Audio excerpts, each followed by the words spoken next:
আমার দেশ বাংলাদেশ, সে আমার দেশ বাংলাদেশ। কোকিল ডাকা সবুজ ঢাকা স্নিগ্ধ শ্যামল পরিবেশ, সে আমার দেশ বাংলাদেশ, সে আমার দেশ বাংলাদেশ।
আজীবন বলে কোথাও জায়গা খুঁজে এসেছি, কিন্তু কোথাও একটি পেলাম না নিজ স্থান। এখানে বসে পূর্ণ করব আমার 12 বছরের সাধনা। হ্যাঁ হ্যাঁ হ্যাঁ, এই স্থানটি বেশ নির্জন মনে হচ্ছে। এখানে বসে পূর্ণ করব আমার সেই সাধনা। জয় শিবা শম্ভু, জয় মা কালী, জয় মা তারা, জয় মা তারিণী। বম বড়া, বম বড়া। হরে মুরারে, লক্ষ্মী নারায়ণ, জয় মা কালী, জয় মা তারা। বম বম বড়া, বম বড়া। ওই ওই তো দেখা যাচ্ছে একটি চরবন, সেখানে গিয়ে আমি আশ্রয় নেব। ও ঠাকুর, তুমি আমাকে রক্ষা করো ঠাকুর। এই দুঃসহ যন্ত্রণা যে আর আমি সহ্য করতে পারছি না ঠাকুর। তুমি আমাকে রক্ষা করো ঠাকুর, তুমি আমাকে রক্ষা করো। তুই আমার ধ্যান ভঙ্গ করলি, আমার 12 বছরের সাধনা পূর্ণ হতে দিলি না। মাত্র বাকি ছিল একদিন, দিলি না, না না দিলি না। আমার 12 বছরের সাধনা পূর্ণ হতে দিলি না, তাই আমি তোকে দিলাম অভিশাপ, অভিশাপ, অভিশাপ। অভিশাপ তো কি আর অভিশাপই করে না মরিমন। রাজ্য সৈন্য সামন্ত আমার সবই ছিল, কিন্তু চোরের তাণ্ডব লীলায় আজ আমি পথের ভিখারি মরিমন। তাই তো বলছি মরিমন, তুমি আমাকে আর অভিশাপ দিও না মরিমন। না না না না, তুই আমার ধ্যান ভঙ্গ করে যে পাপ করেছিস, তার ফল তোকে ভোগ করতে হবে, করতেই হবে, করতেই হবে। তাই তোকে আমি দিলাম অভিশাপ, অভিশাপ, অভিশাপ। মরিমন, তোমায় লাগে মরিমন, তুমি যে আমাকে আর অভিশাপ দিও না মরিমন। তুমি আমাকে আর অভিশাপ দিও না। আমি তোকে দিলাম এই অভিশাপ, আবার তুই না মরিমন না, তোমার অভিশাপে বললে পুরো আমাকে তিলে তিলে নিঃশ্বাস করে দিও না মরিমন। তোমায় লাগে মরিমন, তোমায় লাগে। শুনে রাখ নরয়, এ হচ্ছে আমার ভেদ বাক্য। যা বলেছি তা কোনোদিন ফিরে নেবার মতো নয়। তবে তবে হ্যাঁ, আর তবে হ্যাঁ, তুই আমার অভিশাপে, আমার অভিশাপে, আমার অভিশাপে তুই আমার রাজা হবে। আমি আমার রাজা হবো? সত্যি বলছেন মরিমন, সত্যি বলছেন আমি আমার রাজা হবো? রাজ্য সৈন্য সামন্ত আমি ঠিকই আবার ফিরে পাবো? সত্যি বলছেন মরিমন, সত্যি বলছেন? এই মূর্খ, হ্যাঁ, মরির বাক্য কোনোদিন মিথ্যা হতে পারে না। আমি যা বলেছি তাই হবে। তুই আবার রাজ্য পাবি। বলুন মরিমন, আমি কেমন করে সেই রাজ্য আবার ফিরে পাবো? তাহলে যা, মন্তব্য বিলম্ব না করে তুই ওই বিজয়নগরে চলে যা। রাজা বিজয় সেনের সাহায্যে তুই আবার হারানো রাজ্য ফিরে পাবি। মরিমন, আমি আমার রাজা হবো, আমি রাজ্য আবার ফিরে পাবো, কিন্তু না মরিমন না, তা কোনোদিন হবে না। রাজা বিজয় সিংহ যে আমার পরম শত্রু, উদয়পুর দখল করে নিয়ে তার সৈন্যবাহিনী আমাকে খুঁজে বেড়াচ্ছে। যেখানে পাবে সেখান থেকে নিয়ে আমাকে হত্যা করবে।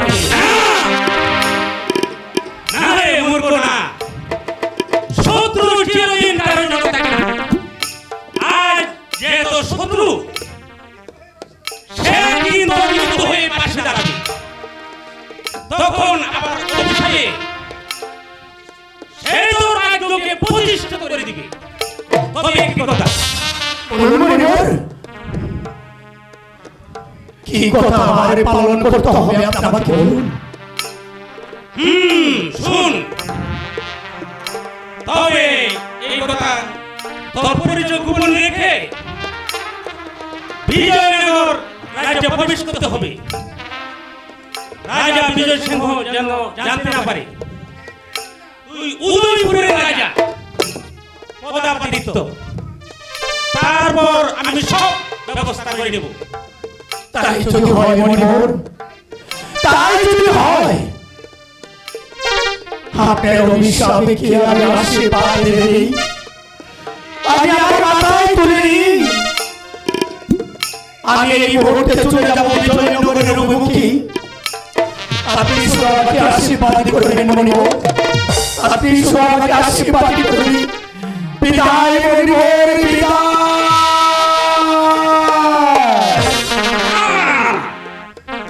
এখানে থাকলে ওই সব পাপিষ্ঠদের জ্বালা আমার সাধনা পূর্ণ করা সম্ভব না।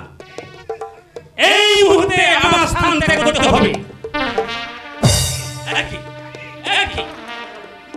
কে যেন আমাকে ডেকে বলছে, এটা নয় হেতা নয়, অন্য কোনো স্থানে, হ্যাঁ, আমাকে অন্য স্থানে যেতে হবে।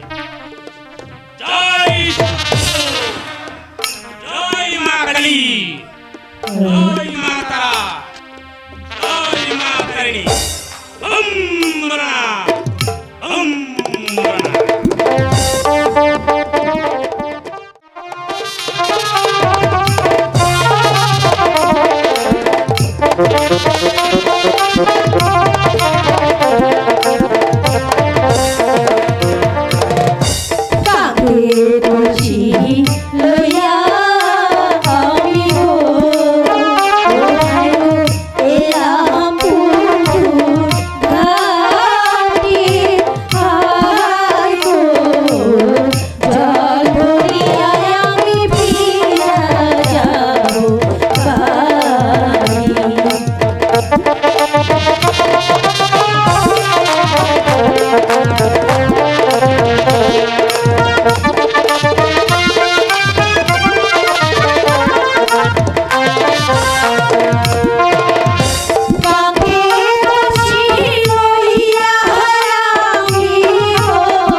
তাড়াতাড়ি চলে আমি বাড়ি চলে যাই।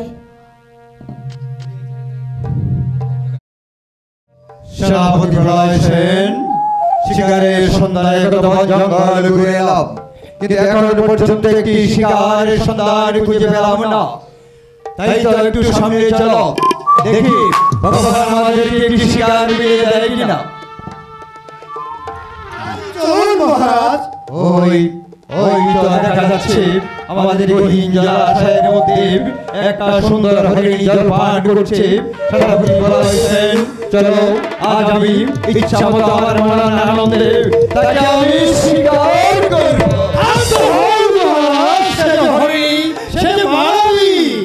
সেনাপতি বলেছেন, সত্যি বলছো সেনাপতি বলেছেন?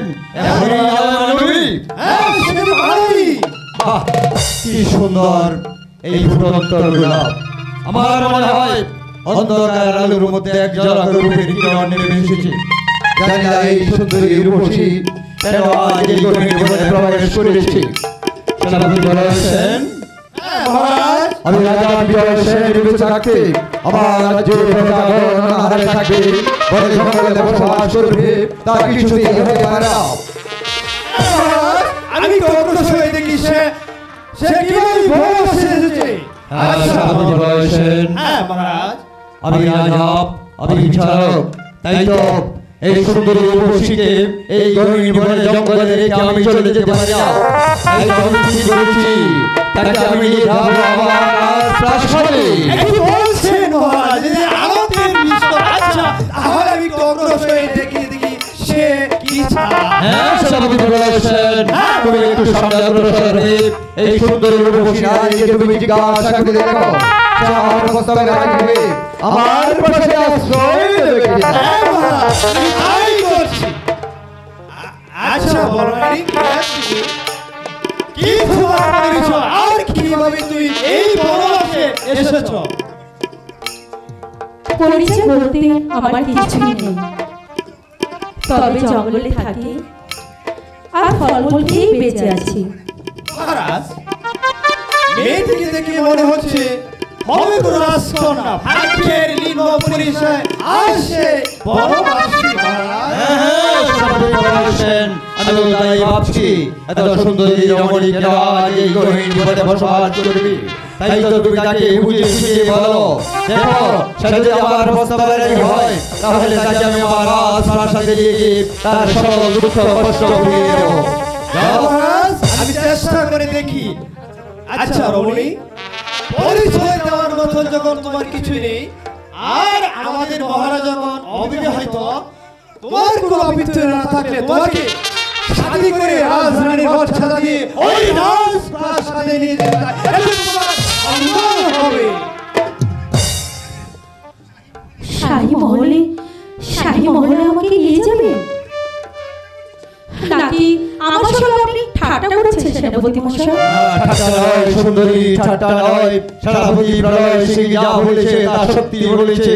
আমি এই বিজয়নগরের সিংহাসন আরোহণ করার পর তোমার এই অজপাড়াগায়ে তোমার বহুরূপিয়া সুন্দরী রূপসী নারী আমার জীবনে আর কোনোদিন দূর থেকে দেখিনি। তাই তো আমি মনস্থির করেছি, তোমার এই কালো চোখের চাহনি আর তোমার এই সুন্দর রূপ চেহারা, তোমার এই রূপ যৌবন আমাকে মুগ্ধ করে ফেলেছে। তাই তো আমি সিদ্ধান্ত নিয়েছি, তোমাকে রাজরানী করে আমি আমার রাজপ্রাসাদে নিয়ে যাব। তোমার অতীতের সকল দুঃখ কষ্ট ভুলিয়ে দিয়ে আমি তোমার জীবনটাকে সুখ শান্তিতে ভরে তুলব। মহারাজ, সত্যি সত্যি আমি রাজরানী হব? শত শত দাস দাসী আমার কথা উঠবে আর বসবে? আমি এতদিন যাবৎ এই আশাই তো করছিলাম। কি ভাবছো নারী? না মানে ভাবছি আমার ভবিষ্যৎ। এই চিন্তা তুমি কি সিদ্ধান্ত নিয়েছো আমায় খুলে বলো। সিদ্ধান্ত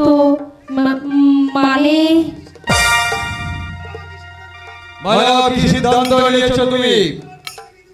আমার প্রস্তাবে তুমি রাজি?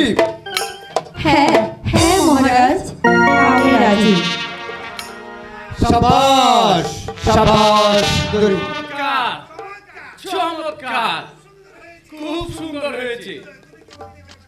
তুমি কি বলতে চাও ঠাকুর? এক সুতায় বেঁধেছি। বাবা ঠাকুর, তুমিও বলছো এক কথা। তবে কি এই নারীকে আমি জীবন সঙ্গী হিসাবে আমি কি সুখী হতে পারবো বাবা ঠাকুর? না রাজা না, ভুল নয়। এসো আমার কাছে এসো।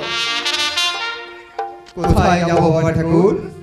আরে আমার আশ্রয়ে, অর্থাৎ আমার রাধা মাধবকে সাক্ষী রেখে তোমরা একে অপরের গলায় বরমাল্য পরিয়ে দিব। না বাবা ঠাকুর, আশ্রমের মধ্যে আমি করতে চাই না। এখানে আমরা বরমাল্য করে নেব। ভালো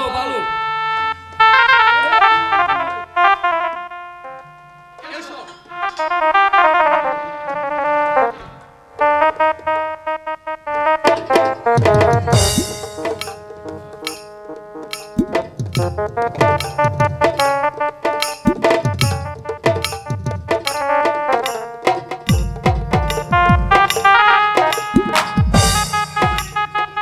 চমৎকার হয়েছে, চমৎকার। এবার তাহলে আমি আসি। তোমাদের জীবন সুখের হোক। ঠিক আছে বাবা ঠাকুর, তুমি আমাদের জন্য আশীর্বাদ করো। তাই চলুন মহারাজ। যাও সেনাপতি প্রলয় সেন, তুমি আজ প্রাসাদে চলে যাও, আমি আসছি।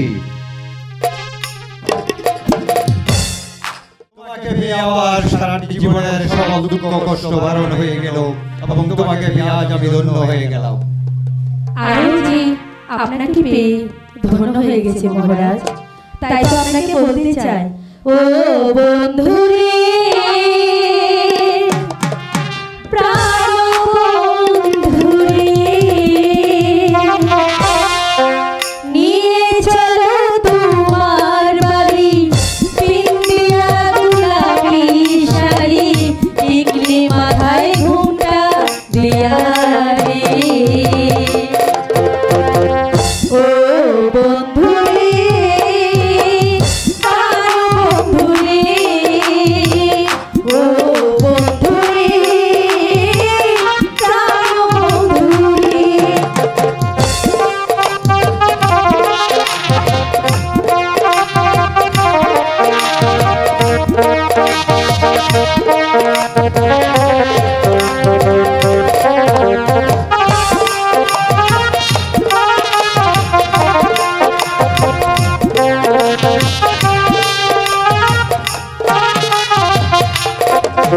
আমি বসে বসে থাকবো তোমার পথে, তুমি আসবে আমায় নিয়ে যাবে তোমারই আঘাতে।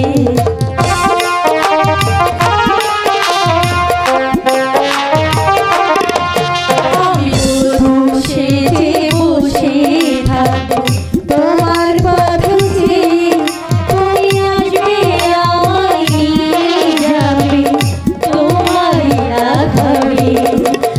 শয়না তোমাতে শয়না, রয়না তোমার রয়না, থাকি কেমন করে, থাকি কেমন করে। ও বন্ধু রে, প্রাণ বন্ধু রে, ও বন্ধু রে, প্রাণ বন্ধু রে।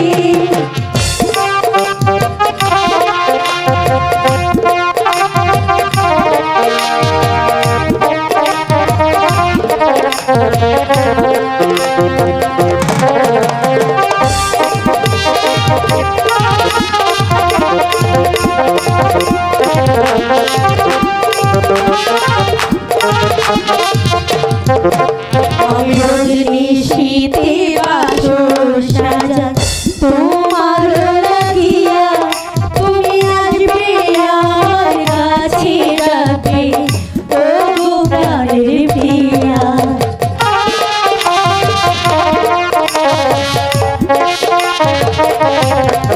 আমি রোজ নিশীথে বাসর সাজাই তোমার লাগিয়া, তুমি আসবে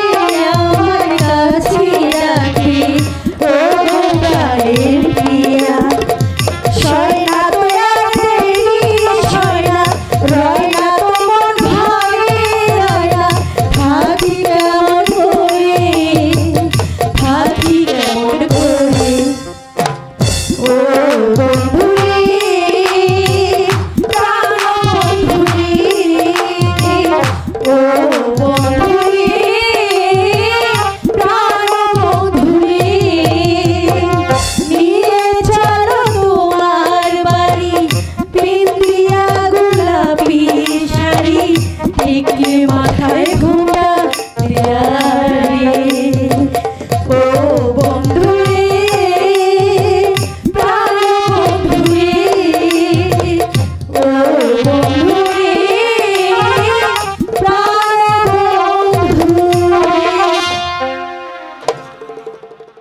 আজ কতদিন হলো পিতা শিকারে গিয়েছেন, কিন্তু আজও অবধি পিতা শিকার থেকে ফিরলেন না।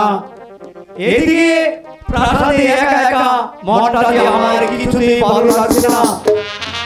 যাই হোক, মন্ত্রী মহাশয়কে দিয়ে আমি এখনই পিতার সন্ধানে পাঠাবো পিতাকে আনার জন্য। আর তোমাকে ভাবতে হবে না কুমার, আমি ভালোই শিকার শেষে ফিরে এসেছি। পিতা, আপনি ফিরে এসেছেন পিতা? হ্যাঁ বাবা রতন কুমার, আমি ফিরে এসেছি।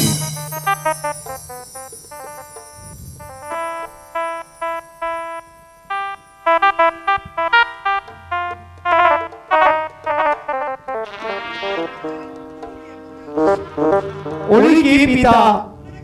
ওনাকে তো আমি চিনতে পারছি না।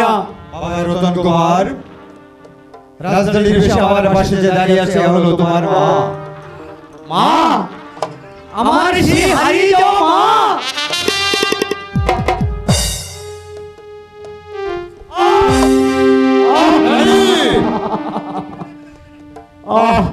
আমাকে মা বলে ডাকতে হবে না। রানী, তুমি কি করেছো? রাজা সম্মুখে দাঁড়িয়ে রাজপথ করার সাহস তুমি কোথায় পেয়েছো? তুমি একবার ভেবে দেখেছো এই রতন কুমারই হচ্ছে এই বিজয় বংশপতি, আর এই রতন কুমারই হচ্ছে রাজা বিজয় সেনের একমাত্র উত্তরাধিকারী। ঠিক আছে অসত্যি, আজ আমি তোমাকে প্রথমবারের মতো ক্ষমা করে দিলাম, কিন্তু তুমি জগতের ভুলার কোনোদিন করবে না। কথাটা মনে থাকবে। না না না, এর কিছুতেই সহ্য করব না। ওগো ঠাকুর, আমি এই শয়তানের কথা বিশ্বাস করে কি ভুলই আমি করেছি। রানী, তুমি এসব নিয়ে কোনো ভেবো না রানী। আমি আস্তে আস্তে সব কিছু ঠিক হয়ে যাবে, আর আমি তোমাকে জলস্থিরে সব কিছু বলে বলবো। মহারাজ, তখন যে আপনি বলেছিলেন আপনি নাকি অবিবাহিত, এখন দেখছি বিয়ের চুক্তি আপনি নিতে ছেলেও আছে। রানী, তুমি শান্ত হও। আমি তো বলেছি তুমি আগে কোনো ভাবনা চিন্তা করো না, আমি আস্তে আস্তে তোমাকে সব বলবো।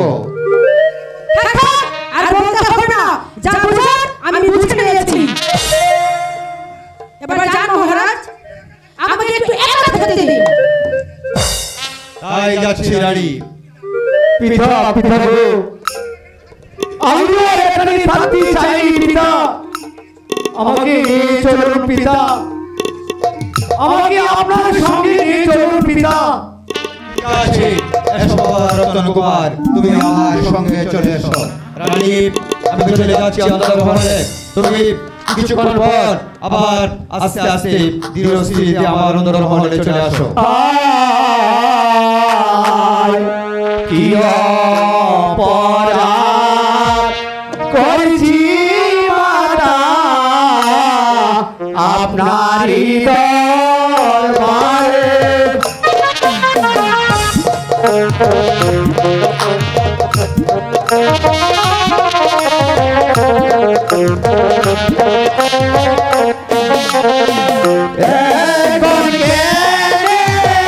মারতে মাতা হাতে চাবুক দিয়া গো, হাতে চাবুক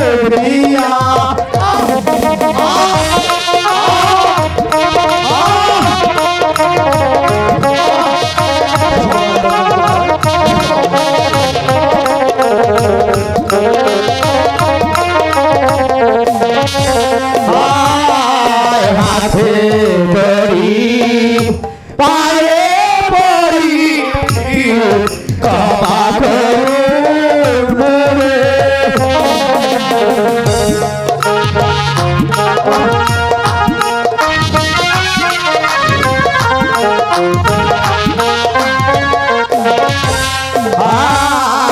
হাতে ধরি পায়ে পড়ি ক্ষমা করুন মোরে। পিতা পিতা গো, চলে যান মহারাজ, চলে যান, আমাকে একটু একা থাকতে দিন। ঠিক আছে রানী, আমি রাজকুমারকে নিয়ে আমি রাজপ্রাসাদে চলে যাচ্ছি, তুমি চলে আসো।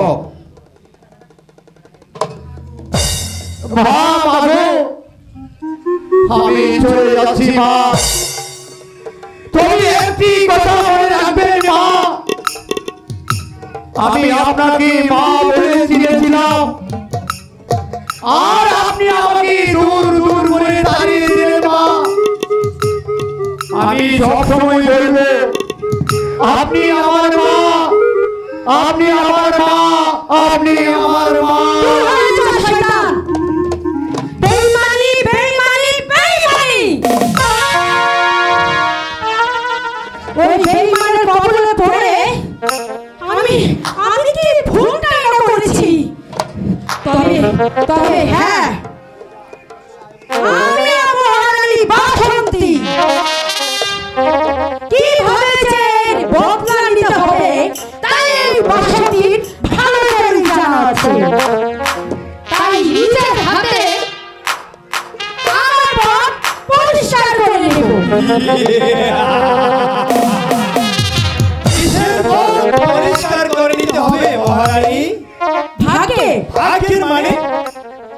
আপনাদের কথা বিশ্বাস করে আমি নিজের ভাগ্যকে যেভাবে ওই অন্ধকারে ঠেলে দিয়েছি, সেই ভাগ্যকে আমার প্রতিষ্ঠিত করতে হবে।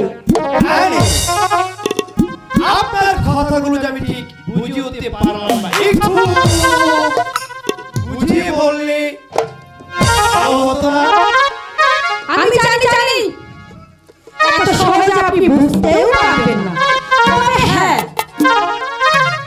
গোপনে সাক্ষাৎ করবেন আমার গোপন কক্ষে। আপনার গোপন কক্ষে?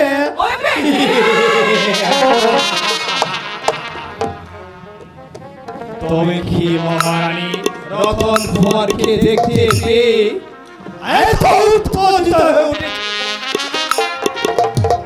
আর কথাগুলো আমাকে বেশ ভাবিয়ে চলেছে। আমি গোপন ভাবে রানীর সাথে সাক্ষাৎ করব, দেখি সে কি চায়।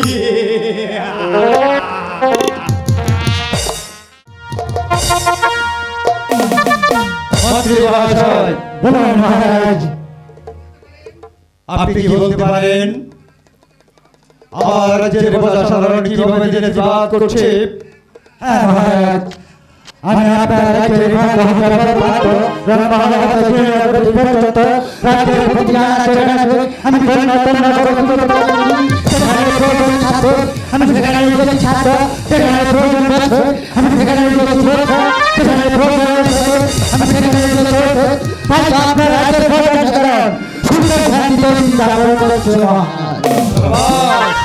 সাবাস মন্ত্রী মহাশয়, আপনার কথা শুনে অত্যন্ত খুশি হলাম, কারণ আমি রাজ্যের রাজা, প্রজাদেরকে দিয়ে আমি প্রজারা যদি সুখী না হয় কি হবে আবার এত বড় বিশাল রাজ্যকে প্রজারা যদি সুখী হতে না পারে কি হবে আবার এত বড় বিশাল রাজ্যের রাজা হয়ে, তাই তো প্রজারা সুখে শান্তিতে বসবাস করলে এই যে আমার মনে শান্তি আসবে।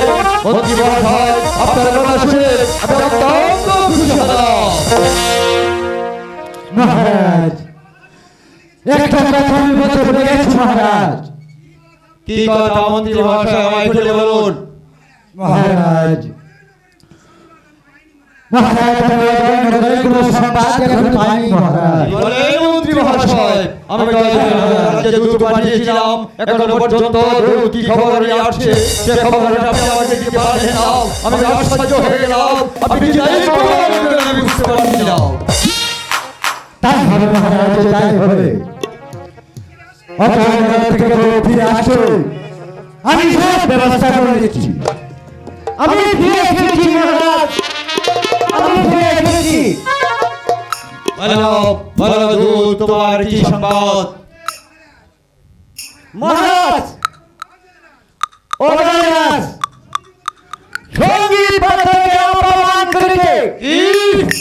অজয়রাজ, অজয়রাজ, অজয়রাজ, অজয়রাজ, অজয়রাজ আমার সন্ধিপত্রকে অপমান করেছে। না না না না, কখনো হতে পারে না। মহারাজ, শুধু তাই নয় মহারাজ, তিনি আরো বলেছে পুনরায় সঙ্গীত বাদক নিয়ে কোন দূত অজয়রাজের প্রবেশ করে তাহলে তাকে হত্যা করবে। সমান অজয়রাজের এত বড় স্পর্ধা বারবার সে আমার সন্ধিপত্র অপমান করে। না না না, কখনো হতে পারে না। আমি তাকে ভেঙে দেবো, আমি তাকে ধরবো, ভেঙে দেবো, আমি তাকে ধরবো, আমি তাকে এমন শাস্তি দেবো যা থেকে অজয়রাজের সাধারণ মহারাজ, আমি যাচ্ছি মহারাজ, আমি এখনই যাচ্ছি মহারাজ, এখনই যাচ্ছি। এত উত্তেজিত হবে না মহারাজ। ওই মন্ত্রী ভবেন্দ্র সিংকে ছাড়তে আপনার চিন্তিত করা হবে না মহারাজ। আর আপনার এই ভবেন্দ্র সিং মন্ত্রীকে ছাড়তে এমন কোনো রাজ্য নেই আপনাকে করতে পারবে। আমি আপনার ভগবানকে আমি তাকে হাতে ধরে নিয়ে আসবো মহারাজ। হ্যাঁ মন্ত্রী মহাশয়, আপনাকে দায়ী করতে হবে মন্ত্রী মহাশয়।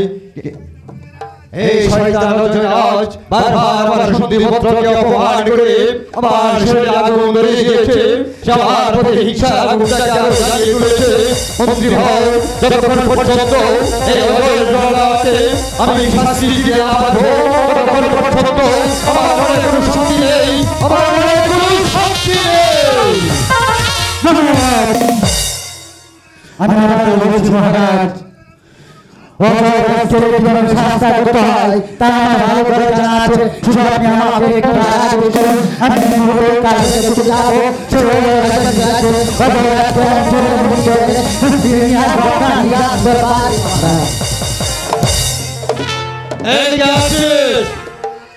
সেনাপতি বলয় সিংহের রাজ দরবারে পাঠিয়ে দাও। হুঁশিয়ার সাবধান, জানি না প্রথমবারের মতো মহারাজকে আমাকে রাজ দরবারে স্মরণ করে তাই থেকে গিয়ে গেছি। মহাদেব জয়, মহাদেব জয়। আমাকে সেনাপতি বলয় সিং মহারাজ, তুমি কি কিছু শুনতে পেরেছো? না মহারাজ, আমি কিছুই শুনতে পাইনি। অজয়নগর রাজ দরবারে আমি যে দূত পাঠিয়েছিলাম, অজয়নগর রাজ্যের রাজা বারবার আমার সন্ধিপত্রকে অপমান করেছে। তাই তো আজ আমি তাকে আর শাস্তি দিতে পারছি না। আমি চাই তুমি যেভাবে পারো, যেভাবে পারো, যা করে হোক, যেমন করে হোক, তাকে তুমি কঠিন শাস্তি দাও। এই ব্যাপারে আপনি নিশ্চিত থাকুন। আমি ক্ষুব্ধ অজয়রাজকে কিভাবে শাস্তি করতে হয় তাও সেনাপতি বলয় সিংহে ভালো করে জানা আছে। আপনারা দেশে আজই সৈন্য সমর্থনে অজয়নগরে আমরা যাত্রা করব। হ্যাঁ সেনাপতি বলয় সিং, তাই করতে হবে। আর এক মুহূর্ত বিলম্ব নয়, এই মুহূর্তে তুমি চলে যাও। উড়াও নিশান, বাজাও সত্যার সাহসী অস্ত্র হাতে দিয়ে ঝাঁপিয়ে পড়ো রাজা অজয়রাজের দরবারে। তারপর তাদের সৈন্যদেরকে যুদ্ধে পরাস্ত করে অজয়রাজের রাজ সিংহাসন দখল করে তারপর তুমি বিজয়ের পতাকা নিয়ে ছুটে আসবে আমার কাছে। তবে অজয়রাজ বুঝতে পারবে তার শাস্তি কত। আমি আপনার ভাই স্পষ্ট করে বলছি, অজয়নগরের ক্ষুদ্র সৈন্য সমর্থনকে বলছেন উন্মুক্ত তরবারির সামনে এসে যাবে, তার পূর্ণ আপনারই শাহীরাজ। শাবাশ শাবাশ সেনাপতি বলয় সেন, তোমার কথা শুনে আমি খুবই খুশি হলাম। যাও সেনাপতি বলয় সেন, আর এক মুহূর্ত দেরি হয়, এই মুহূর্তে তুমি ছুটে যাও, ছুটে যাও তুমি অজয়রাজ দরবারে। তার মুন্ডু ছিন্নটা এনে আমাকে উপহার করে আমি না দিয়ে এসে গিয়ে আনন্দ খুশিতে বেড়াবো।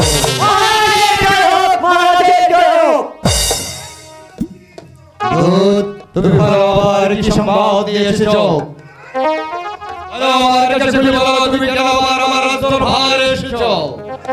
মহারাজ, এক অপরিচিত যুবক আপনার সঙ্গে দেখা করতে চাই। যাও দূত, তুমি অপরিচিত যুবককে এই মুহূর্তে আমার দরবারে পাঠিয়ে দাও। তাই যাচ্ছি মহারাজ, তাই যাচ্ছি, তাই যাচ্ছি।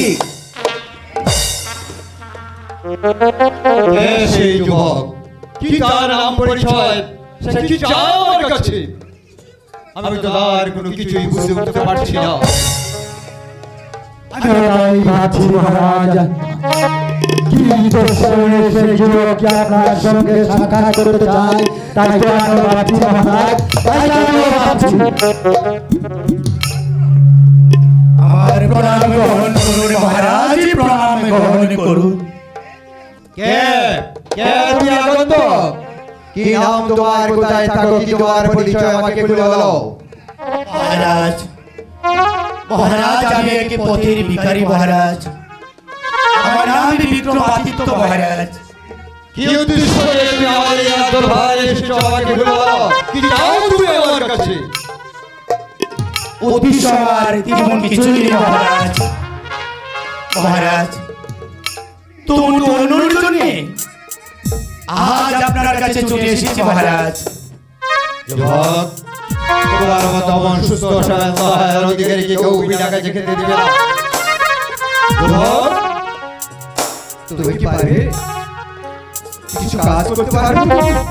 এই মহারাজ, আমি অস্ত্র চালনায় পারদর্শী মহারাজ। তাই নাকি? জি মহারাজ। শোনো যুবক, পরিচালনায় পারদর্শী হও, তাহলে আমার রাজ্যের প্রধান সেনাপতি প্রণবের সঙ্গে তোমার যুদ্ধ প্রতিযোগিতা হবে। এই অস্ত্র পরিচালনায় যদি তোমার বীরত্বের পরিচয় দিয়ে তুমি তোমার পারদর্শিতা প্রমাণ করতে পারো, তাহলে তোমাকে আমি অনেক বড় পুরস্কারে ভূষিত করব। আমি চেষ্টা করব মহারাজ। মন্ত্রীবর, আর এক মুহূর্ত বিলম্ব নয়, আপনি আমার রাজপুর থেকে অস্ত্র নিয়ে দুজনের হাতে দুটো অস্ত্র তুলে তাদের যুদ্ধ প্রতিযোগিতার ব্যবস্থা করুন। দেখা যাবে প্রলয় সেন আর এই বিক্রমাদিত্যের মধ্যে যুদ্ধে কে ভালো যুদ্ধ পরিচালনা করতে পারে, যে ভালো যুদ্ধ জয়ী হবে, এই যুদ্ধে জয়ী হতে পারে, সেই হবে আমার রাজ্যের প্রধান সেনাপতি।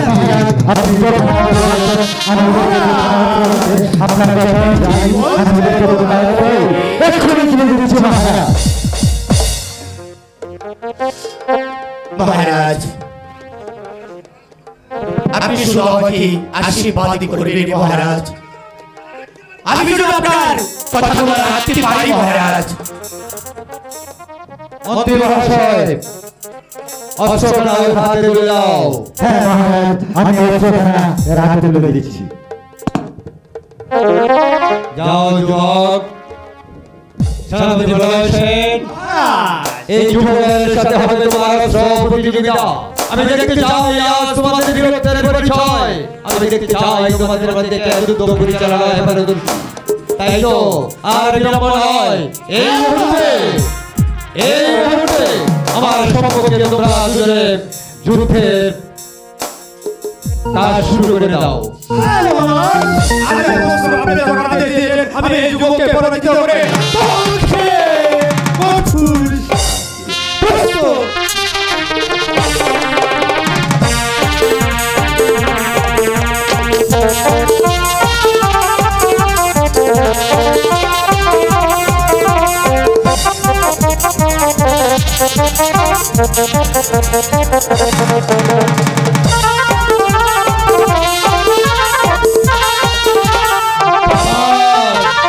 সাবাস যুবক, তোমার হৃদয়ের পরিচয় দেখে আমি মুগ্ধ হয়ে গেলাম, তোমার অস্ত্র পরিচালনায় আমি মুগ্ধ হয়েছি। শোনো যুবক, আজ তুমি তো আমার রাজ্যের প্রধান সেনাপতি প্রলয় সিংহকে তুমি যুদ্ধে পরাস্ত করে তুমি আমাকে মনোমুগ্ধ করে তুলেছ। তাই তো আমি তোমাকে এমন পুরস্কারে ভূষিত করব যা দেখে রাজ্যের প্রধান সাধারণ সবার আনন্দে আত্মহারা হয়ে উঠবে। আদেশ শিরোধার্য মহারাজ। আপনার কথাগুলো আমি অক্ষরে অক্ষরে পালন করার চেষ্টা করব মহারাজ। আচ্ছা বলুন মহারাজ। আচ্ছা মহারাজ, এই রাজ্যের প্রধান সেনাপতির দায়িত্ব ব্যবহার করি, তাহলে তুমি কি পারবে না আমার রাজ্যের প্রধান সেনাপতির দায়িত্ব পালন করতে? হাই মহারাজ, আমি পারবো মহারাজ, আমি সবকিছু করতে পারবো মহারাজ।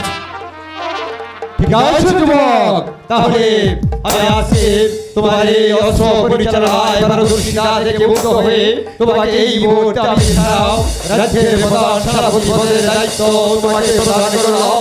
আজ থেকে তুমি হবে বিজয়নগর রাজ্যের প্রধান সেনাপতি, আর আমার সামরিক সেনাপতি তোমার সহযোগী সেনাপতি। তাই তোমরা দুজন মিলে এখন বিশ্রামের এবং ধৈর্য, তারপর তোমরা দুজন মিলে চলে যাবে ভারী যুদ্ধের জন্য। মহারাজ, যে দায়িত্ব আপনি আমার হাতে উঠিয়ে দিয়েছেন, আমি চেষ্টা করবো ত্রুটি করবো না মহারাজ। আপনি শুধু আমাকে আশীর্বাদ করবেন মহারাজ, আমি যেন পারি আপনার প্রত্যেকটি কথা অক্ষরে অক্ষরে পালন করতে পারি মহারাজ। হ্যাঁ, একটি কাজ তোমাকে করতে হবে। তুমি আমার একমাত্র পুত্র রতন কুমারকে যুদ্ধ বিদ্যায় পারদর্শী করে তুলবে, ভবিষ্যতে যেন এই বিজয়নগরের রাজদার প্রাসাদের দায়িত্ব নিয়ে সে যেন রাজকার্য পরিচালনা করতে পারে, সে যেন তার নিজের শত্রুকে দমন করতে পারে। তাই রতন কুমারকে যুদ্ধ শিখে সুন্দর যুদ্ধ হিসাবে তুলতে হবে। পারবে না? অবশ্যই পারবো মহারাজ।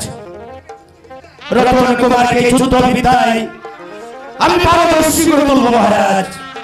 মন্ত্রী মহাশয়, মহারাজ, আবার চলুন আমরা বিশ্রাম কক্ষে যাই। এসো বিক্রমাদিত্য, তুমি আমার সঙ্গে চলে আসো, বিশ্রাম নেবে। বিশ্রাম শেষে তুমি সেনাপতি প্রলয় সেনকে নিয়ে তারপর উল্টার বেগে ছুটে যাবে তুমি বিজয়নগরের অভিমুখে যুদ্ধের জন্য। তারপর বিজয়নগর রাজা সৈন্যদেরকে যুদ্ধে পরাস্ত করে বিজয়ের পতাকা নিয়ে তাকে উচিত শিক্ষা দিয়ে চলে আসবে আমার এই রাজ্যের বাড়ি। তো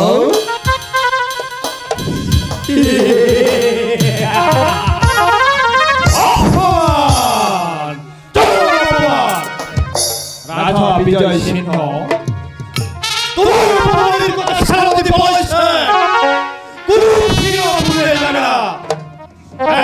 আমি দেব চরম প্রতিশ্রুতি।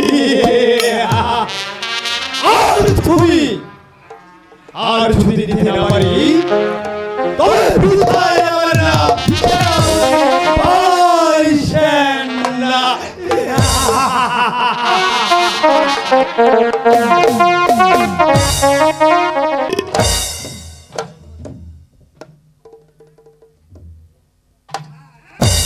না না দেওয়ানজি, সামান্য বিজয়নগরী রাজ শক্তির ভয়ে কাশীপুরকে আমি হাত ছাড়া হতে দেব না। যেমন করে হোক বিজয়নগর রাজ শক্তিকে পরাজিত করে সেই কাশীপুরকে আমার আয়ত্তে আনতে হবে। আমি বলছিলাম কি মহারাজ, বিজয়নগর রাজ শক্তির কাছে আমাদের ক্ষুদ্র রাজ শক্তি নিশ্চয়ই বেশি কাল থেকে দেখতে পারবে না। তাই এই মুহূর্তে যুদ্ধ ঘোষণা না করে আরো কিছুদিন অপেক্ষা করে আমাদের রাজ শক্তিকে আরো শক্তিশালী করে গড়ে তুলে যুদ্ধ ঘোষণা করবে। আমরা জয় হতে পারবো মহারাজ। তাহলে রাজা বিজয় সিংহ ভাববে তারই ভয়ে আমি পিছিয়ে গেছি, আর সেই সুযোগে বিজয় রাজ্যের সৈন্যরা অনায়াসে সেই কাশীপুর দখল করে নেবে। তাই আমি বলছি আর বিলম্ব না করে কিছুক্ষণ পরে বিভীষণকে ডেকে যুদ্ধযাত্রার আয়োজন করুন। হ্যাঁ হ্যাঁ মন্ত্রী মহাশয়, আপনার কথা আমি মেনে নেব। ওই কে আছিস? সেনাপতি বিভীষণকে পাঠিয়ে দে। সেনাপতি বিভীষণ থাকে না মহারাজ, আমি সম্পূর্ণ প্রস্তুত। সাবাস বিভীষণ সাবাস। এই জন্যই তো তোমাকে আমার প্রধান সেনাপতি পদে নিয়োগ করেছি। এবার আসন্ন যুদ্ধে আমি তোমার বীরত্বের পরিচয় পেতে চাই।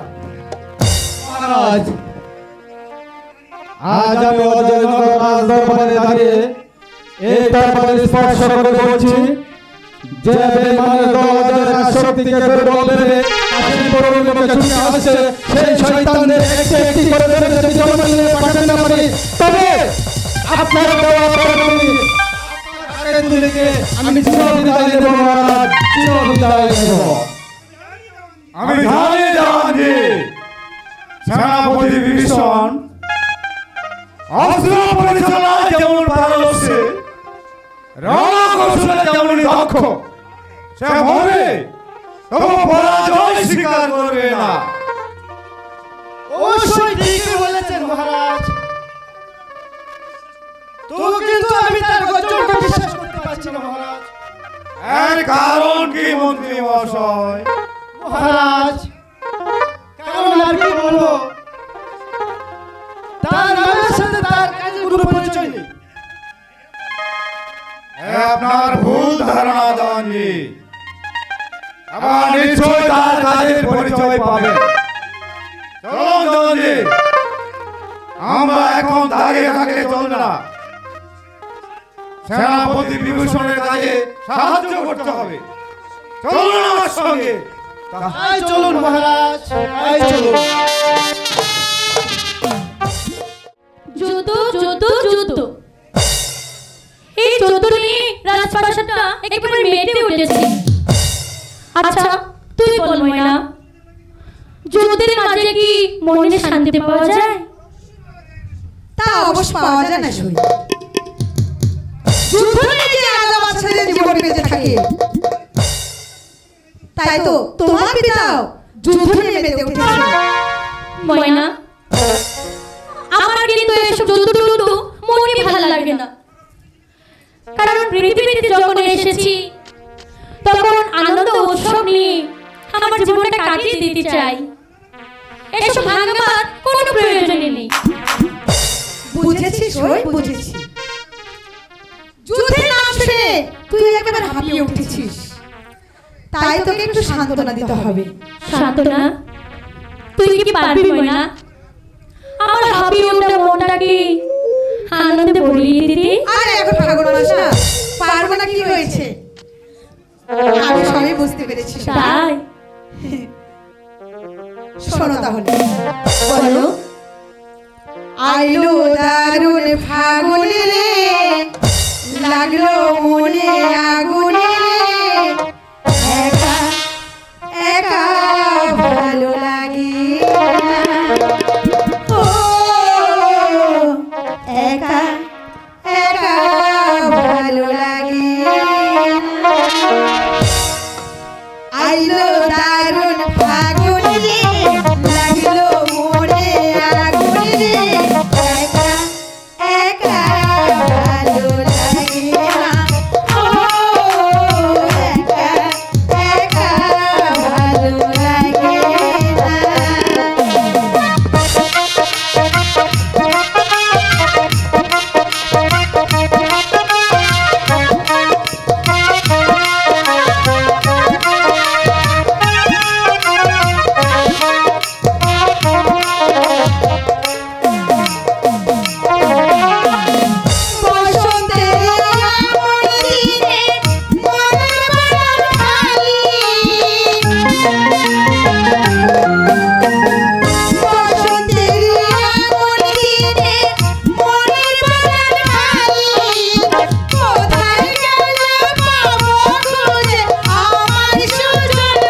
এই ময়না, তুই না বাড়ির দুষ্ট হয়ে পড়েছিস। তাই নাকি?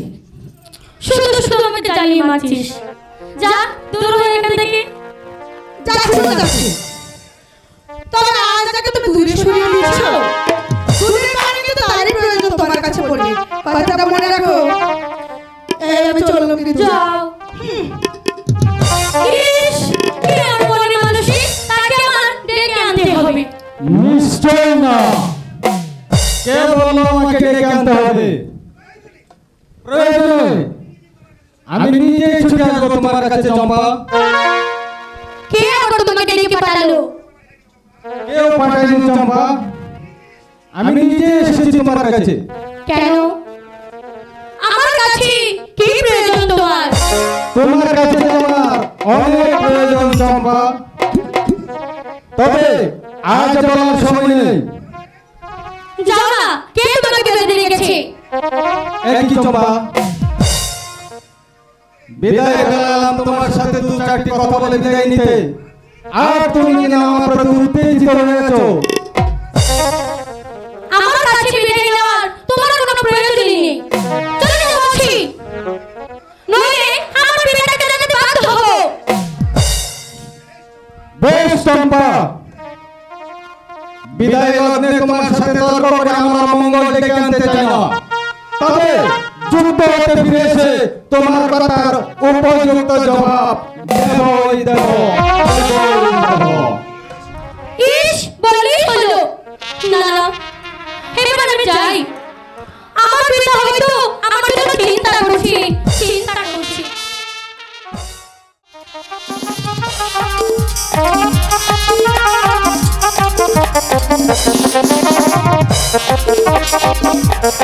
শাবাশ কুমার, তুমি যুদ্ধ কৌশল বেশ এগিয়ে গিয়েছো।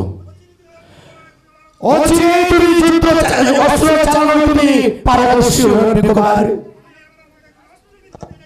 হ্যাঁ, আমিও আপনার মতো একজন অস্ত্রবীর হতে চাই সেনাপতি মহাশয়। হ্যাঁ কুমার, অস্ত্র চালানো যে তোমার পারদর্শী হতে হবে, কারণ আমার মনে হচ্ছে অচিরে বিশ্ববে একটি ঝড় উঠবে। সেই ঝড়ের তাণ্ডব মিলায় রাজা হারাবে রাজ্য, পিতা হারাবে সন্তান, সমস্ত রাজ্যটা উলট পালট হয়ে যাবে কুমার। তখন কেউ কাউকে রক্ষা করতে এগিয়ে আসবে না কুমার, কেউ কাউকে রক্ষা করতে এগিয়ে আসবে না। এই যে সেনাপতি মহাশয়, মহারাজ আপনাকে আর রতন কুমারকে তলব করেছেন। তাই নাকি মহারানী? ঠিক আছে, আমরা এখানে অপেক্ষা করব না, চলো রতন কুমার। তাই চলুন সেনাপতি মহাশয়, তাই চলুন। রাজা বিজয় সিংহ, তুমি আমার সঙ্গে এমন প্রতারণা করবে তা আমি কোনোদিন ভাবতে পারিনি। তবে আমার নাম বাসন্তী, কেমন করে যে তোমার বিড়ি দাঁতগুলো উপড়ে ফেলতে হয় তা আমার খুব ভালো করে জানা আছে। দুদিন পরে তুমি বুঝতে পারবে এই বেঈমানের ফল কত ভয়ঙ্কর। আসতে পারি মহারানী? কে? ও সেনাপতি মশাই জি, আসুন, ভিতরে আসুন। এতক্ষণ তো আমি আপনার অপেক্ষাতেই বসে আছি। এবার বলুন আমাকে আপনার কি প্রয়োজন? প্রয়োজন? হ্যাঁ হ্যাঁ হ্যাঁ সেনাপতি মশাই, আপনাকে আমার খুবই প্রয়োজন। তাই বলে আপনার গোপন কক্ষে? গোপনীয় কথা গোপন কক্ষেই তো বলতে হয় সেনাপতি মশাই। তবে শুনুন সে কথা, আমি আপনাকে কেন স্মরণ করেছি তা কি আপনি জানেন? কেন স্মরণ করেছেন? সেদিন আমি আপনার মহারাজকে ভালোবেসে এই রাজপ্রাসাদে প্রবেশ করেছিলাম। ভালোবেসেছিলাম আপনাকে। এখন বলছেন এটা আমি বিশ্বাস করতে পারছি না। হ্যাঁ সেনাপতি মশাই, হ্যাঁ সেই দিন আপনাকে আমি প্রথম দেখি আমি কেন জানি আপনার মাঝে হারিয়ে ফেলেছি। হ্যাঁ, তাই তো আমার মনের বাসনা পূরণ করার জন্য ওই বৃদ্ধ রাজাকে স্বামী বলে মেনে নিয়েছি। এবার সেই শয়তানকে আমাদের পথ থেকে সরিয়ে দিয়ে আমি আপনার মন বাগিচার ফুল হয়ে থাকি।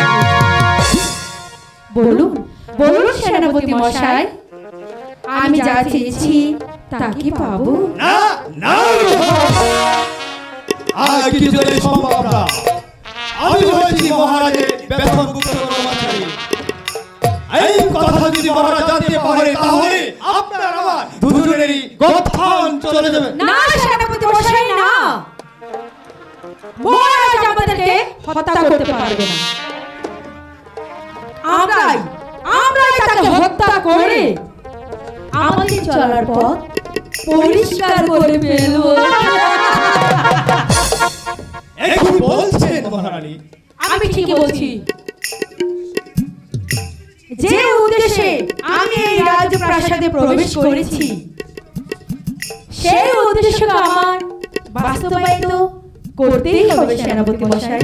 আপনি আমাকে ক্ষমা করুন মহারানী, আমি পারব না মহারাজের সাথে এমন বিশ্বাসঘাত করতে।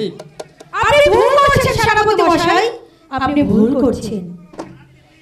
ফুটন্ত গোলাপকে হাতে পেয়ে এইভাবে দূরে সরিয়ে দিলেন না, পরে যে পস্তাতে হবে তার চেয়ে বরং তাকে আপনি আপন করলেন।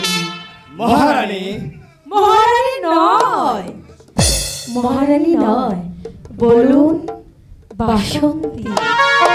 বাসন্তী? হ্যাঁ হ্যাঁ, বাসন্তী। আজ হতে এই বাসন্তী শয়তান বিজয় সিংহের নয়, আজ হতে এই বাসন্তী সেনাপতি প্রণয় সিংহের। কিন্তু জানেন এর পরিণাম কত ভয়াবহ হতে পারে? সেই ব্যবস্থা আমি করব সেনাপতি মশাই।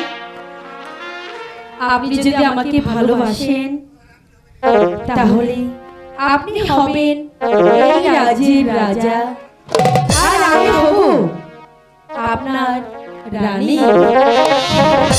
রানী? না না রাজা, আমি তাহলে এগিয়ে যাব না পিছিয়ে যাব? আমি রাজা হব, প্রজারা আমার আদেশ মেনে পালন করবে, এই সুযোগ আমি মোটেই হাত ছাড়া করতে চাই। কারণ সেদিন রাজা বিজয় সিংহ আমাকে যে প্রধান সেনাপতি পদের থেকে নিচে নামিয়ে অপমান করেছে, আজ তার সুবর্ণ সেনাপতি মশাই বলুন, আমার প্রস্তাবে কি আপনি রাজি নন? বাসন্তী, আমি রাজি। একটু যাওয়া একটু পাওয়া, কাছে এসে দূরে যাওয়া আর তো ভালো লাগে না। মন মানে না আমার, মন মানে না, মন মানে না আমার, মন মানে না।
মা মাগো, এই জরির জামাটা পরিয়ে আমাকে কি সুন্দর ভাবে সাজিয়ে দাও তো মা।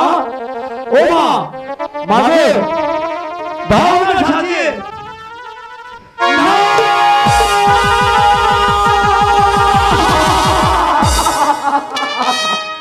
ও ঠাকুর, একই দৃশ্য আমি দেখলাম ঠাকুর। এই দৃশ্য দেখার আগে আমার মৃত্যু হলো না কেন ঠাকুর, মৃত্যু হলো না কেন? মা মাগো, এ তুমি কি করলে মা? এ তুমি কি করলে? এই কি করেছি আমি? হায় রে সর্বনাশ করলে মাতা, এই অবসারে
আমাকে তুমি ক্ষমা করে দাও বাবা। না না বাবুজি, রতন আজ থেকে তোমার কেউ নয়। রতন মরে গেছে মা, রতন মরে গেছে। রতন রতন মরে গেছে। রতন বাসন্তী, রতন কুমারের সব কিছু দেখে ফেলছি, সে অবশ্যই মহারাজের কাছে সব কিছু খুলে বলে দিবি। তার যে চলো বাসন্তী, আমি একদিন আরে বন্ধু, সামান্য বিপদে সেনাপতি হয়ে তুমি পালিয়ে যেতে চাইছো?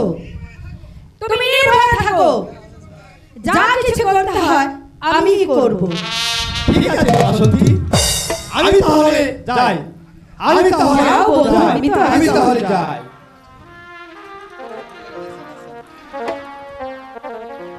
হ্যাঁ হ্যাঁ, এটাই হবে রতন কুমারের ধ্বংসের চাবিকাঠি। এই জন্য জামা দিয়ে রতনকে আমি দুনিয়া থেকে বিদায় করে দেব। কিন্তু কিন্তু কিভাবে, কেমন করে? হ্যাঁ হ্যাঁ, আমি পেয়েছি আমি। এখানে বসে আমি কাঁদতে থাকবো, তারপর মহারাজ আসলে আমি তার কাছে কাঁদতে কাঁদতে সব বলবো। তখন দেখি মহারাজ আমার কথা বিশ্বাস না করে কোথায় যায়। হায় হায় গো, আমার সংসার।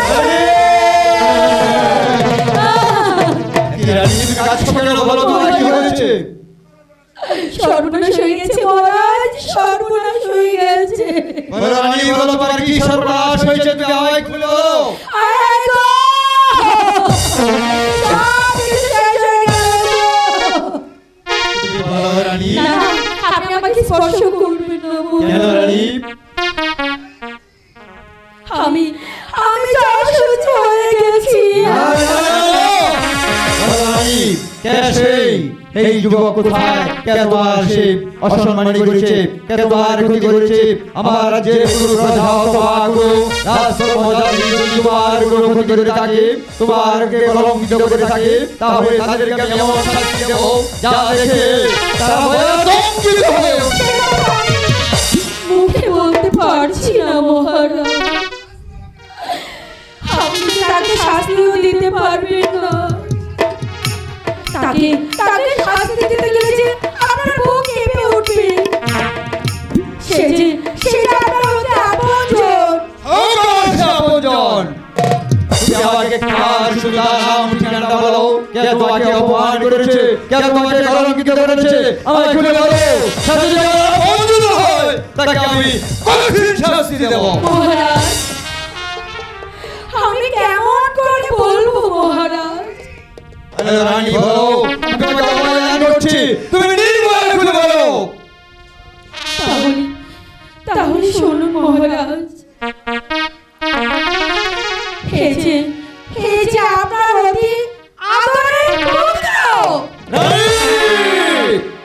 হ্যাঁ মহারাজ, হ্যাঁ, এই রতন কুমারী যে কাজ করেছে। বলো রানী, বলো আমার একমাত্র পুত্র রতন কুমার কি করেছে? তুমি আমায় খুলে বলো। মহারাজ, রাতের অন্ধকারে গা ঢাকা দিয়ে সে আমার মন্দিরে প্রবেশ করে, তারপর কি হয়েছে আমায় খুলে বলো রানী। তারপর সে আমার ইজ্জত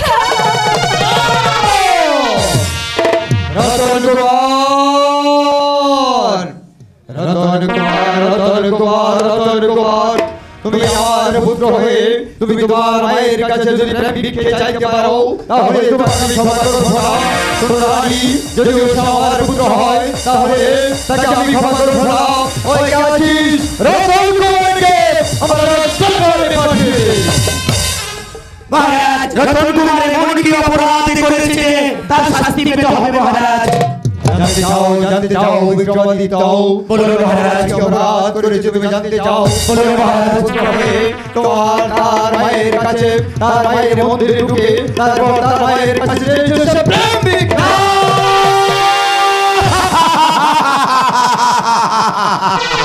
না মহারাজ, এই কথা শোনার পূর্বেই আসমানটা ভেঙে আমার মাথায় আঘাত করেছে। আমার পায়ের নিচে মাটি গলা সরে যাচ্ছে। আকাশে বাতাস বিশ্বাস করতে পারে, চন্দ্র সূর্য বিশ্বাস করতে পারে, 33 কোটি দেবতা বিশ্বাস করতে পারে। এই দিন আমার দিন তো কোনো বিশ্বাস করে না। রতন কুমার আমার হাতে ধরা ছেলে, রতন কুমার মায়ের ঘরে ঢুকে মায়ের ঘরেই কোনো বাড়ি তার করতে পারে না মহারাজ। সম্পূর্ণ মিথ্যা মহারাজ। আমি রতন কুমারকে তোমার কাছে পাঠিয়ে দাও, তাকে লেখাপড়া শিখে সুশিক্ষায় শিক্ষিত করে তাকে আদর্শ মানুষ রূপে গড়ে তুলতে। তুমি তাকে এমন শিক্ষা দিয়েছো সে মায়ের কাছে চাইতে পারে প্রেম ভিক্ষা। মহারাজ, এই ফুলের মতন কমল যে ছেলে, এই ছেলেটাকে আপনি বিনা অপরাধে আপনি শাস্তি দেবেন না মহারাজ। রতন কুমার, রতন কুমার, রতন কুমার, রতন কুমার। এই প্রমাণ আমি দিতে পারবো মহারাজ। কি প্রমাণ রয়েছে আপনার কাছে? আপনি প্রমাণ দিতে পারবেন? রতন কুমার আপনার ঘরে ঢুকে আপনার উপর অত্যাচার করেছে। এই যে তার উপযুক্ত প্রমাণ।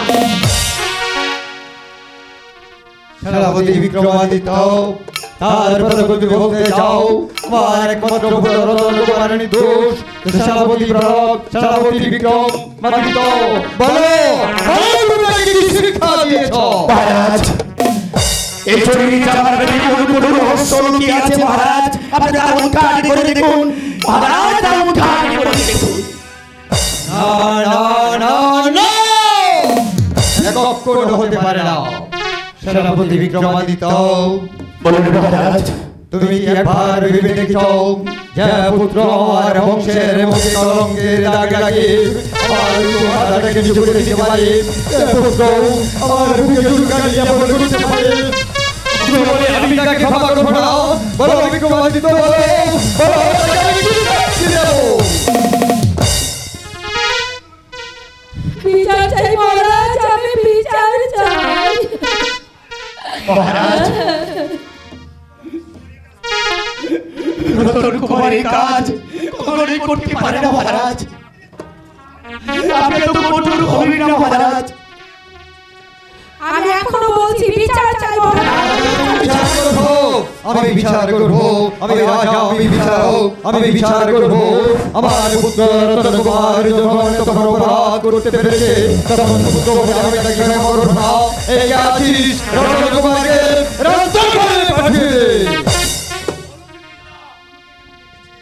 এই কেন রেখেছেন পিতা? এই পাপকে তুমি আমাকে আর পিতা বলে সম্বোধন করো না। সন্তান হলে তুমি মায়ের কাছে তুমি ভিক্ষা যদি চাইতে পারো, তাহলে এই পাপকে তুমি কি করে আমাকে পিতা বলে সম্বোধন করো? বলো রতন কুমার, বলো বলো এই সব কাজ তুমি কি করে করতে পারো? না পিতা না, এই কাজ আমি কোনোদিন করিনি পিতা।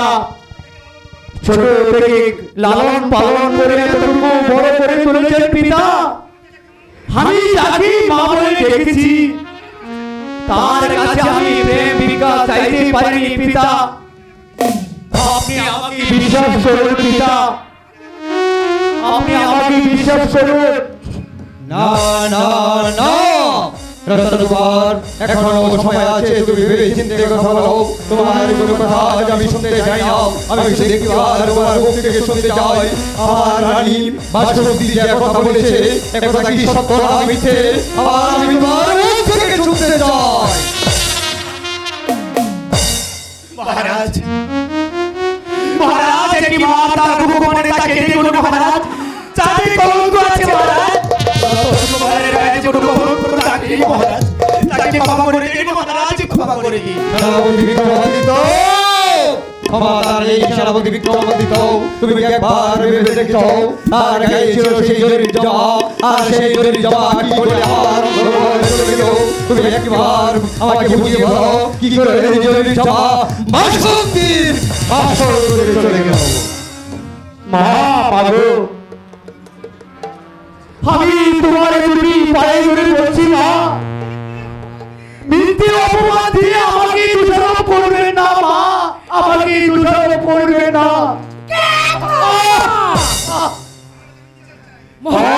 আমি বিচার চাই মহারাজ, বিচার চাই।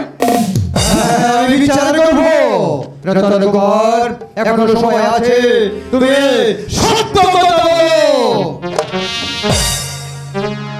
পিতা, পিতা গো, আপনি বিশ্বাস করুন পিতা, এই কাজ আমি করিনি পিতা। এতে হচ্ছে বিমাতার চক্রান্ত পিতা। আজ তোমাকে আমি চাপকে ভিতরে চাল তুলে নেব। এখনো সময় আছে, আমি বারবার তোমাকে বলছি, তুমি তোমার সত্য কথা বলো। আর যদি সত্য কথা না বলো, তাহলে তোমাকে চাপিয়ে চাপিয়ে আমি তোমার ভিতরে চাল তুলে না নেব। পিতা না, আমি এই কাজ মোটেও করিনি পিতা, আমি এই কাজ করিনি। তাহলে তুমি বলবে না? ঠিক আছে, আমি বুঝতে পেরেছি কিভাবে বলা যায়, আমার ভালো করে জানা আছে। বলো, সত্য করে বলো।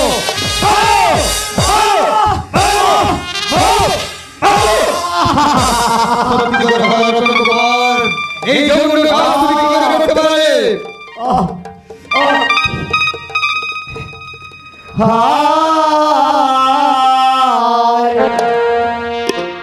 সুরে সুরে সুরে পিতা বলি রে আপনারে।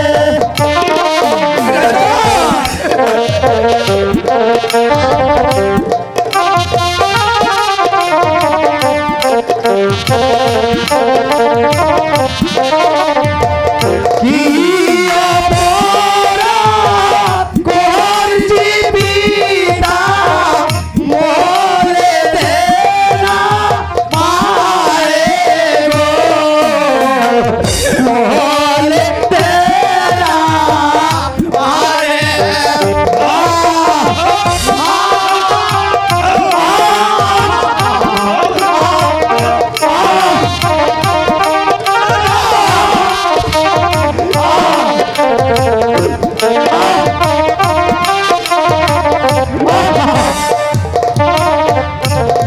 হায় দয়া করুন ওরে মাতা, দয়া করুন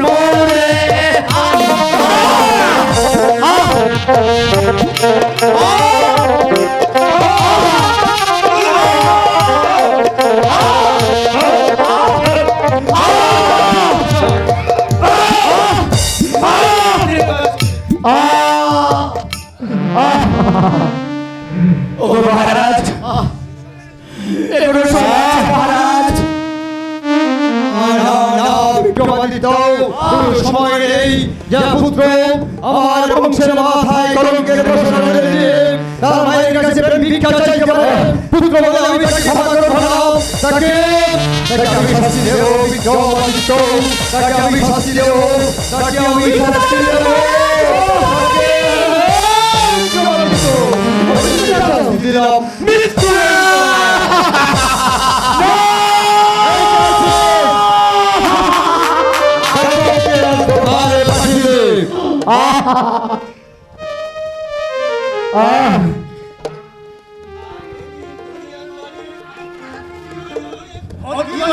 পাপ করিয়াছি অনেক অনেক মায়ের বুক খালি করিয়াছি জানি না আজ কোন মায়ের বুক খালি করতে হয় এতে যদি আমার কোনো পাপ হয় হে পরমাত্মা তুমি আমাকে ক্ষমা করিয়ে দিও আদেশ করো মহারাজ বলুন কাকে হত্যা করতে হবে শোনো ঘাতক তুমি আমার একমাত্র ভবিষ্য পুত্র এই নররত্ন কুমারকে দক্ষিণে বসানো আর মন্দিরে হত্যা করে তার দাদা রক্ত আমাকে উপহার দেবে তার সেই দাদা রক্ত দিয়ে এই জগতের বসতটাকে নিয়ে বুঝে কলঙ্কমুক্ত করব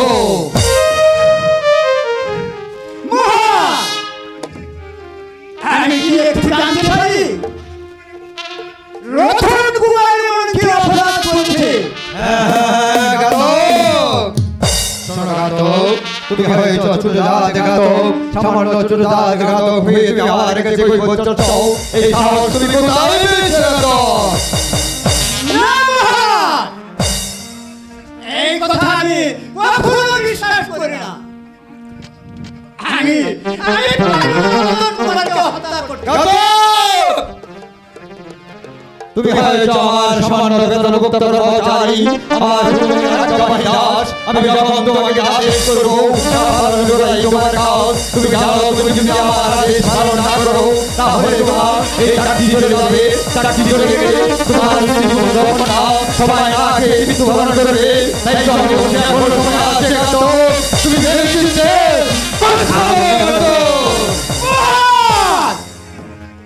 যদি আমার চাকরি চলে যায় তবে আমি নগরে নগরে ভিক্ষা করে খাবো তাও যদি আমার ভাগ্য নাও থাকে কঠাইয়ের গোলামি করে খাবো তবু আমি রতন কুমারকে হত্যা করতে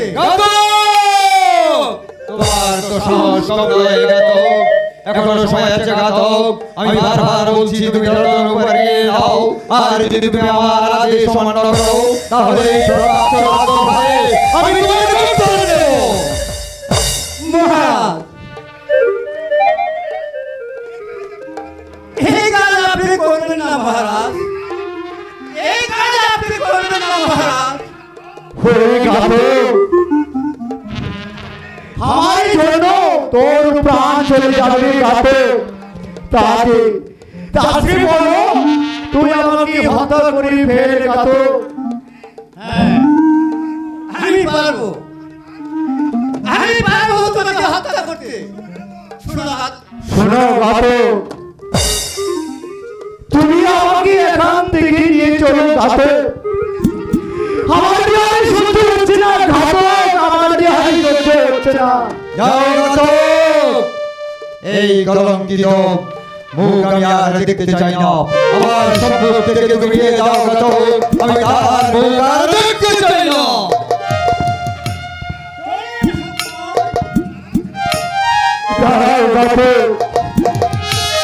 আমি তো চলে যাব তুমি যাওয়ার আগে শেষবারের মতো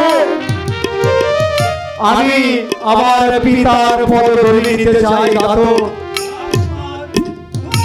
শেষবারের মতো সময় দিয়ে দিলাম তোমার ভগবানকে তুমি দেখে নাও সে আলো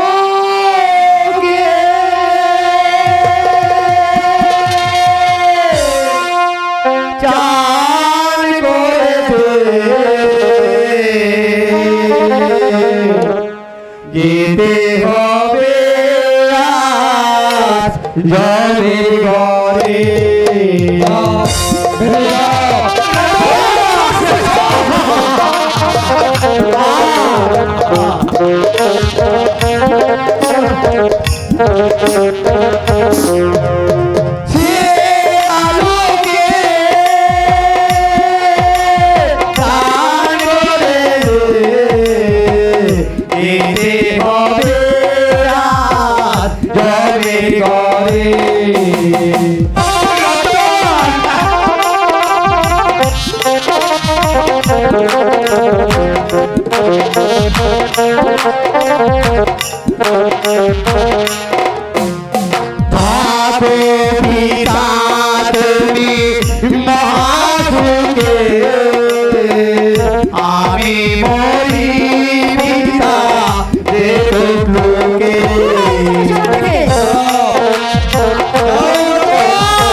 চলে গেল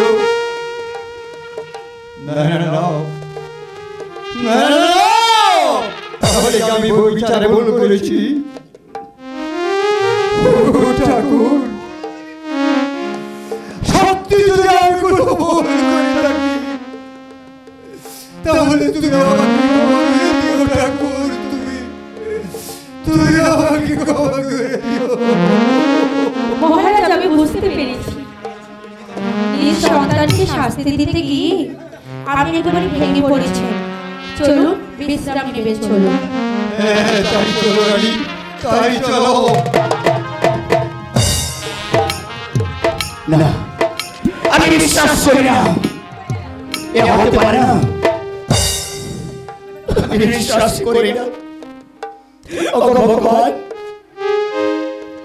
তুমি বলে দেওয়া করে আমি কি করবো ভগবান?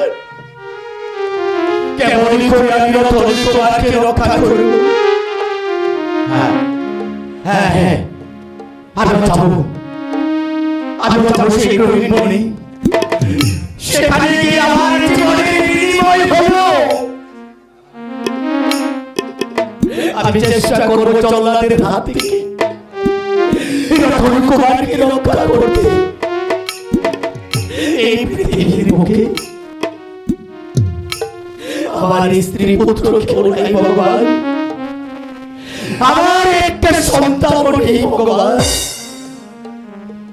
আমি রতনকে সন্তানের মতো ভালোবেসেছি। হ্যাঁ আমার দেহের রক্তের বিনিময় হলো আমি রতন কুমারকে রক্ষা করবো।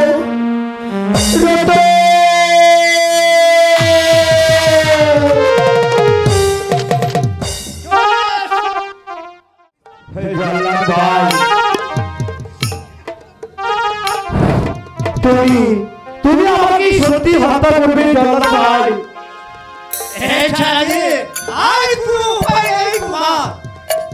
তোমাকে মুক্তি দে, মহারাজ আমাকে পাঠান দিবে না না জল্লাদ ভাই না, আমার জন্য তোমার প্রাণ যাবে তাহলে আমি চাই না জল্লাদ ভাই, তাহলে আমি চাই না।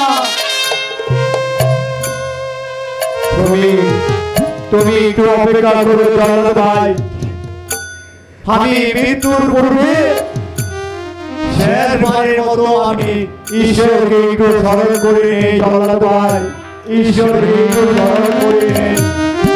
তোমাকে আমি সময় দিয়ে দিলাম, তোমার ভগবানকে তুমি স্মরণ করে নাও।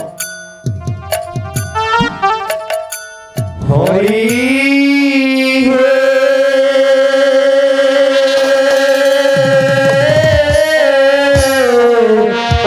বিদায় বেলা বাঁচা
তুমি তোমার কাজ শেষ করে নাও জল্লাদ ভাই, শেষ করে নাও।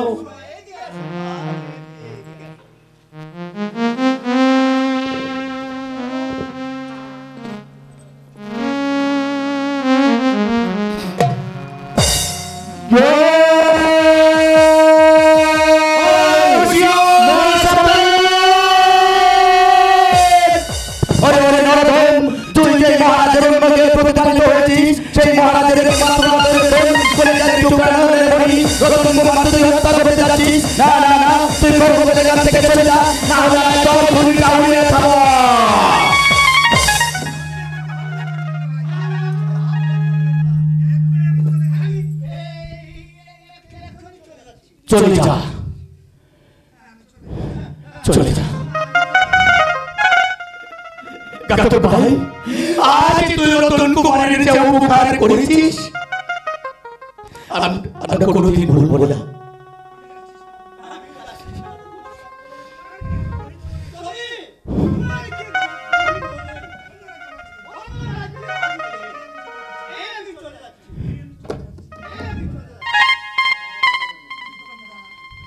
বিক্রম দা তুমি কি করলে? বিক্রম দা তুমি কি করলে?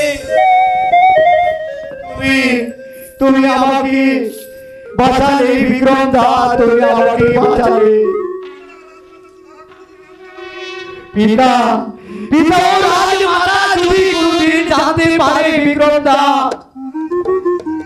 তাহলে তোরা দুজনেরই প্রাণ যাবে বিক্রম দা। এই যে সবই ভগবানের ইঙ্গিত, কিন্তু তোমার এই বিক্রম দা বেঁচে থাকতে এই পাপী ও শ্রীমাতার চক্রান্তে তোমার জীবন বলি হবে। আমি বেঁচে থাকতে কোনোদিন সহ্য করবো না রে তো। না বিক্রম দা না। হে রতন হে, তাই তোর ভক্তির জন্য আমি মৃত্যু শ্বাসে ছুটে এসেছি জীবনের বিনিময় হলো আমি তোকে বাঁচাবো। এই প্রতিজ্ঞা আমি করেছি। সত্যি বিক্রমদা, আজ তুমি যেভাবে আমাকে জল্লাদের হাত থেকে বাঁচালি বিক্রমদা, এই যে আমি কোনোদিনই বলবো না, এই যে আমি কোনোদিনই বলবো না। দাদা দাদা দাদা, তবে তবে তোমার কাছে আমার বিশেষ অনুরোধ দাদা, সেই শয়তানি হয়তো আমার পিতাকে হত্যার ষড়যন্ত্র করেছে দাদা। তুমি আমার পিতাকে শত বিপদ থেকে রক্ষা করবি বিক্রমদা, রক্ষা করবি। হে রতন, আমি তোকে কথা দিলাম রতন, সেই শয়তানি যত চক্রান্ত করুক না কেন, এই বিক্রমাদিত্য বেঁচে থাকতে মহারাজের কোনো ক্ষতি হতে দিব না রে রতন। দাদা, ওরে দাদা, আমি তোকে দাঁড়িয়ে আছিস রতন, চলে যা রতন, তুই অন্য কোনো রাজ্যে চলে যা রতন, অন্য কোনো রাজ্যে চলে যা। আমি যাবো না দাদা, যেতে হবে রতন, তোর যেতে হবে রতন। না দাদা, আমি যাবো না। তোর এই বিবাদটা যদি জানতে পারি তুই এখনো জীবিত আছিস, তাহলে তোকে হত্যা করার জন্য অন্য চক্রান্তের জানালাম। না দাদা না, আমি তোমাকে ছেড়ে যাবো না দাদা। রতন, তুই কি চাস তোর একটি ভুলের জন্য আমাদের তিনটি জীবন চলে যাও? চলে যা, আর গাড়ি টাকি সারা এই মুহূর্তে চলে যা রতন। ঠিক আছে বিক্রমদা, যেদি যখন হবে দাদা, তবে যাবার পূর্বে সেই মানের মতো তোমাকে আমি দাদা হিসাবে একটা প্রণাম করতে চাই। বিদায়েরই কালে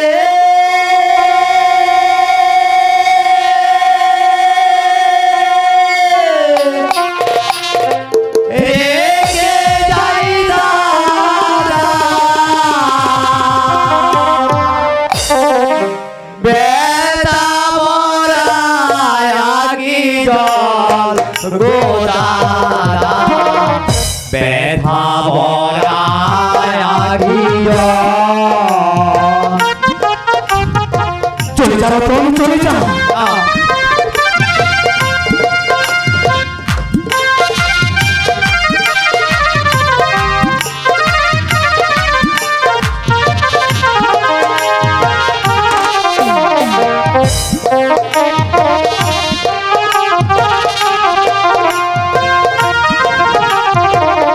বিদায়েরই কালে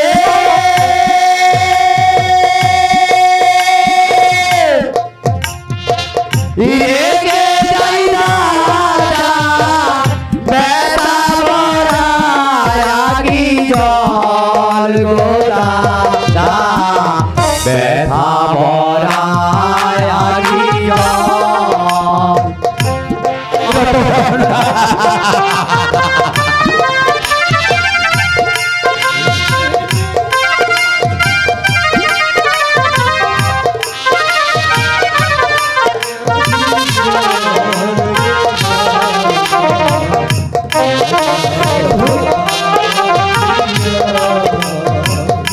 আমি চলেছি অজানা পথে, জানি না আমার ভাগ্যে কি আছে।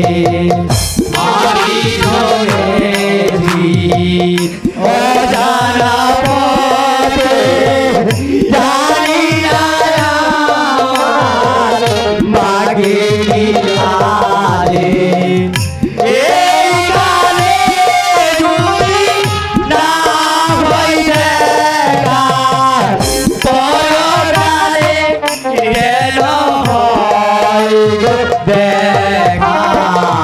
পরকালে যেন হয়